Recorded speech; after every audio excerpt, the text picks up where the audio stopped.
and co-host to give some welcoming remarks for this meeting.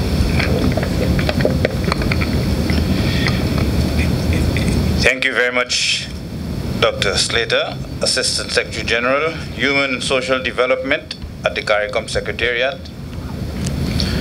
Dr. the Honorable Nyan Gatsby-Dolly, Minister of Community Development, Culture and the Arts, Trinidad and Tobago.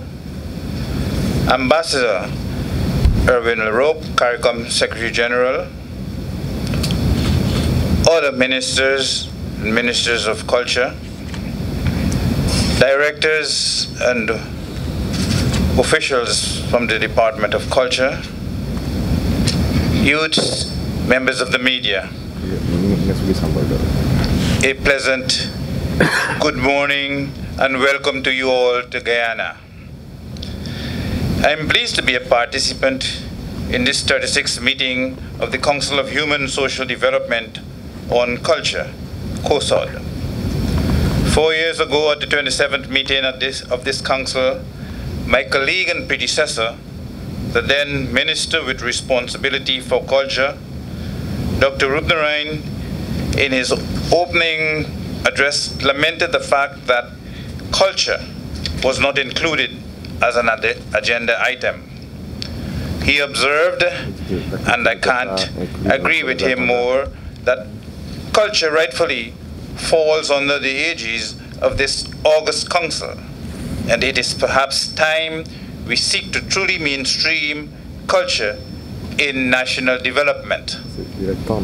Hence, I'm happy to see in the drafted agenda at item 5, culture and sustainable development.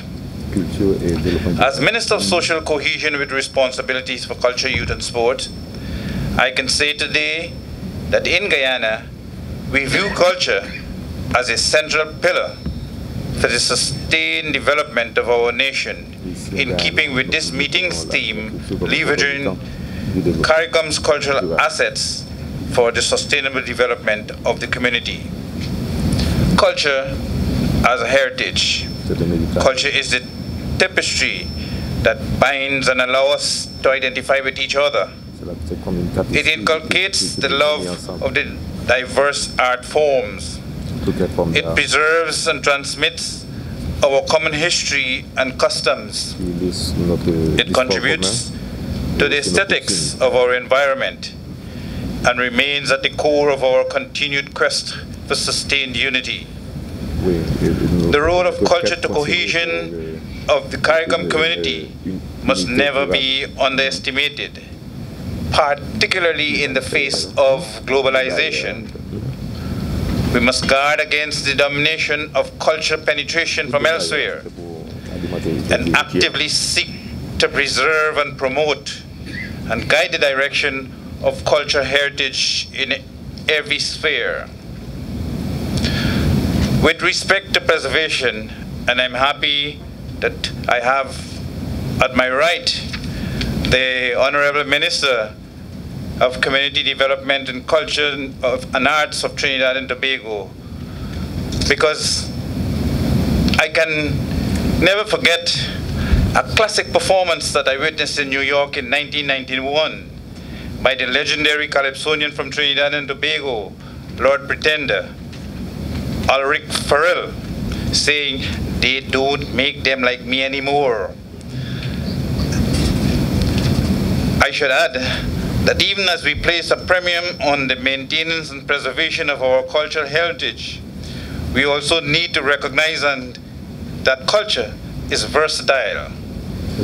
And as the minister responsible for culture, being indigenous myself, I have a little difficulty in seeing Guyanese indigenous peoples trotting out with grass skirts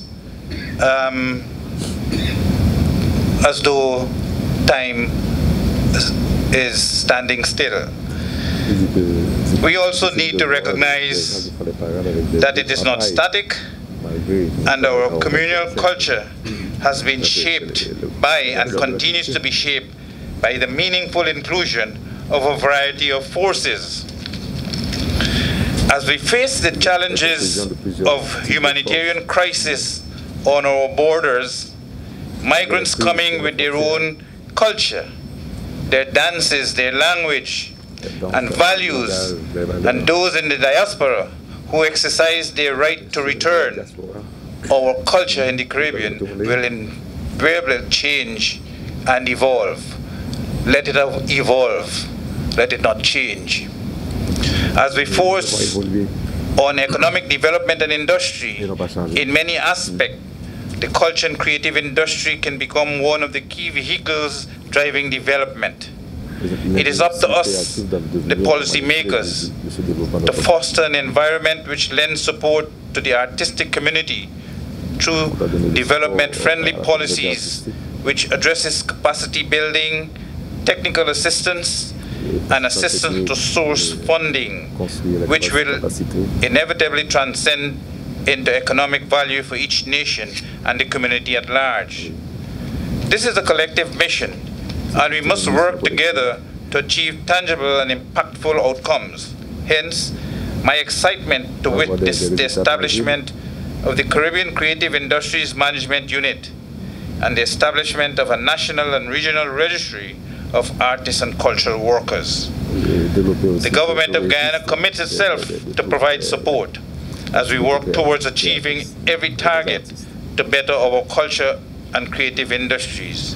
In closing, the theme of this meeting, leveraging CARICOM's cultural assets for sustainable development of the community, is a fitting theme.